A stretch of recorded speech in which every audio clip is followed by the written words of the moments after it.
कि जब महंत जी के जब दिन थे, जब उनकी जब सरकार थी, हमारी बहुजन समाज पार्टी की सरकार थी, उस समय धार्मिक उन्माद क्यों नहीं फैला था? लंबा कार्यकाल रहा, एक भी दंगा फसाद, मतलब एक सरकार तो 5 साल का तो सीधा सीधा रहा था, लेकिन उस 5 साल में धार्मिक उन्माद क्यों नहीं फैला था? तो कहीं ना कहीं भारतीय जनता पार्टी के लोग, उनके द्वारा ये प्रायोजित घटनाएं हैं, और इसकी घटनाओं की जितनी भर्त्सना करनी चाहिए वो कम है। इनकी भाषा अमर्यादित है और संवैधानिक है।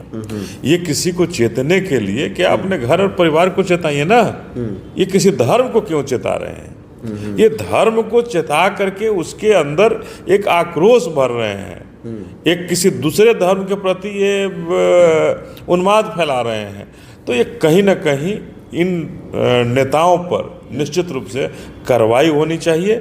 और मैं आपको जरूर भरोसा दिलाना चाहता हूं, अपने दर्शकों को भरोसा दिलाना चाहता हूं कि जिस दिन बहुजन समाज पार्टी की सरकार बनेगी, उस दिन इन जैसे ये जो नेता हैं जो धार्मिक उन्माद फैला रहे हैं और लोगों को चेता करके धार्मिक उन्माद फैला रहे हैं, इनकी जगह जेल के सलाखों में होगी। अगर कोई एक हिंदू गलती कर रहा है तो सारे हिंदू को सजा नहीं मिलनी चाहिए ना। उसी तरह से मुसलमानों में भी अगर कोई मुसलमान भाई अगर कोई गलती किया है, कोई अगर गोली चलाई है तो अपराधी हो सकता है, तो उस अपराधी पर कार्रवाई होनी चाहिए। लेकिन पूरे धर्म पर, पूरे समाज के लोगों पर ये कार्रवाई करना और उन्हें डराना धमकाना सरकार का निश्चित रूप से फेल्यूर है। दोस्तों, उत्तर प्रदेश का बहराइच जिला पिछले 4 दिनों से हिंसा की आग में जल रहा है, और हिंसा की वजह है कि मूर्ति विसर्जन के दिन यानी 13 तारीख को मूर्ति विसर्जन करने लिए कुछ जाते हैं, और वो यात्रा जो है मुस्लिम के बस्तियों से गुजरती है और मुस्लिम विरोधी सॉन्ग बजता है। उसके बाद एक गोपाल मिश्रा नाम के व्यक्ति जो है मुस्लिम के छत पर चढ़ते हैं, झंडा को कबार कर फेंकते हैं, और उसके बाद उनको कहीं से गोली लगती है, जिसका आरोप जो है मुस्लिम समाज के लोगों पर लगता है।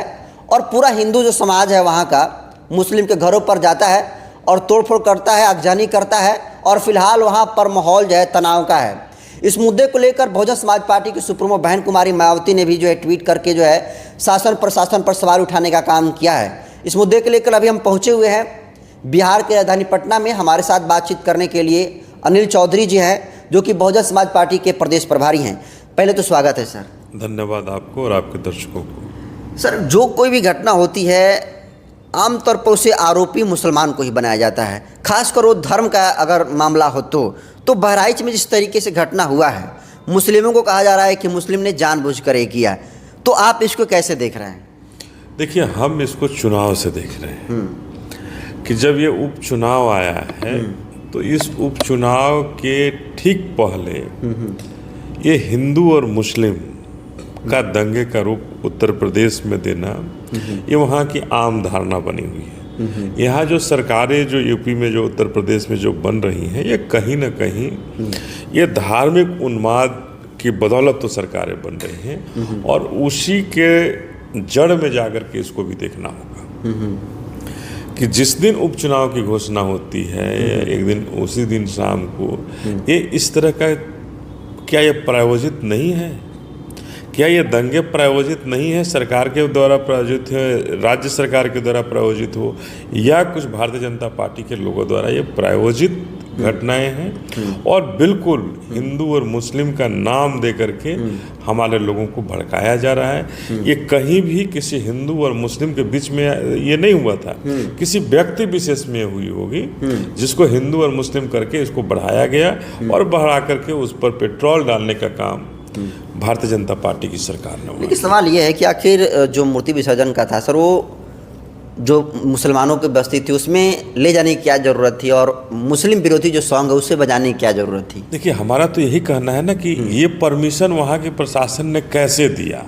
जब रूट तय होता है तो अगर मूर्ति विसर्जन का रूट है तो हम उन रास्तों को तो जरूर बाहर करते हैं जहाँ से किसी भी तरह की अप्रिय घटना की संभावनाएं हैं, या किसी दूसरे धर्म विशेष की जो रास्ते हैं, तो हम प्रयास करते हैं, प्रशासन भी प्रयास करना चाहिए। कि हम उन रास्ते से इस मूर्ति विसर्जन के को अनुमति नहीं दें जहां दूसरे धर्म के लोग रहते हैं, जहां के धार्मिक उन्माद फैलने की कुछ भी संभावनाएं हो। आप भाजपा पर आरोप लगाते हैं, आपकी पार्टी भी जो है कुछ भी होता है तो भाजपा पर आरोप लेती। भाजपा ये थोड़ी बोली थी कि जाकर जो छत पर जाना है और झंडे को कबार कर मुसलमानों को फेंक देना है और उसके बाद तुम्हें गोली चलेगी और तुमको मर जाना है। देखिए, भाजपा ने ये नहीं कहा होगा, भाजपा के प्रधानमंत्री और गृह मंत्री जरूर नहीं कहे होंगे, लेकिन हमने देखा है कि जितने भी सोशल मीडिया हैं, चाहे वो ट्विटर की बात करें, एक्स की बात कर लें या फेसबुक की बात कर लें या कुछ यूट्यूब को भी हमने देखा है, इन सब पर कहीं ना कहीं ये चल रहा है कि ये मुसलमानों का ज्यादती है और हिंदुओं तुम संभल जाओ, नहीं तो तुम्हारा हश्र बुरा होगा। तो ये जो संभलने और संभालने की जो बात हो रही है, ये कहीं ना कहीं मतलब हिंदू और मुस्लिम धर्मों के बीच में ये धार्मिक उन्माद फैलाने वाली बात हो रही है। आखिर क्यों किसी व्यक्ति की इतनी हिम्मत हो रही है कि हम धर्म के बारे में उल्टा सीधा बोल देते हैं, लिख देते हैं, या हम दूसरे के धर्म को नीचा दिखा देते हैं और उस पर उत्तर प्रदेश की सरकार वहाँ कुछ उन पर कार्रवाई नहीं कर पाती है। तो हम तो याद करते हैं अपनी बहन जी के दिनों का, कि जब बहन जी के जब दिन थे, जब उनकी जब सरकार थी, हमारी बहुजन समाज पार्टी की सरकार थी, उस समय धार्मिक उन्माद क्यों नहीं फैला था? लंबा कार्यकाल रहा, एक भी दंगा फसाद, मतलब एक सरकार तो 5 साल का तो सीधा सीधा रहा था, लेकिन उस 5 साल में धार्मिक उन्माद क्यों नहीं फैला था? तो कहीं ना कहीं भारतीय जनता पार्टी के लोग, उनके द्वारा ये प्रायोजित घटनाएं हैं और इसकी घटनाओं की जितनी भर्त्सना करनी चाहिए वो कम है। बीजेपी के सर एक बड़े नेता हैं डॉक्टर अजय आलोक, जो लोग वीडियो देख रहे हैं हम स्क्रीनशॉट भी लगा देंगे। उनका ट्वीट जो है आया हुआ है कुछ देर पहले कि बंगाल से, झारखंड से, बिहार और उत्तर प्रदेश में मूर्ति विसर्जन में पथराव हुआ और हिंसा की गई। क्यों हुआ? सोचा है कभी? ये हिम्मत आती वहाँ जहाँ डेमोग्राफी बदलने लगती है।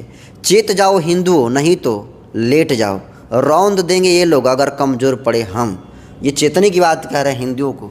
मैं इनको जानता नहीं हूँ, लेकिन इतना ज़रूर कहना चाहता हूँ कि किसी भी राजनेता को, किसी भी राजनीतिक दल को और किसी भी राजनीतिक व्यक्ति को इस तरह के भाषा का उपयोग नहीं करना चाहिए। इनकी भाषा अमर्यादित है और संवैधानिक है।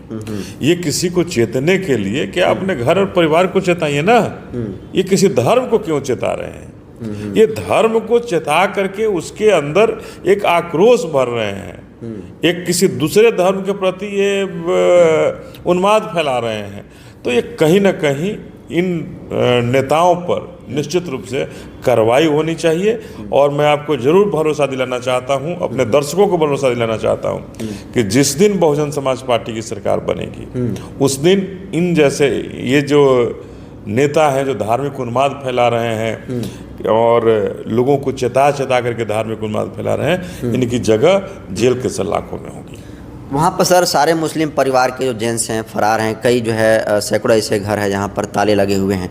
लोग ये कह रहे हैं कि अगर कोई जुम्मन मियाँ गलती किया तो उसका गलती की सज़ा शेख मियाँ को क्यों मिले? सही कह रहे हैं कि कोई जाति और कोई धर्म थोड़े उसमें घुस करके कोई अगर कहीं गलतियां हुई होगी, कोई व्यक्ति अगर व्यक्ति विशेष गलती कर सकता है ना, तो व्यक्ति विशेष सजा को सजा मिल सकती है, धर्म को सजा नहीं मिल सकती है। अगर कोई एक हिंदू गलती कर रहा है तो सारे हिंदू को सजा नहीं मिलनी चाहिए ना।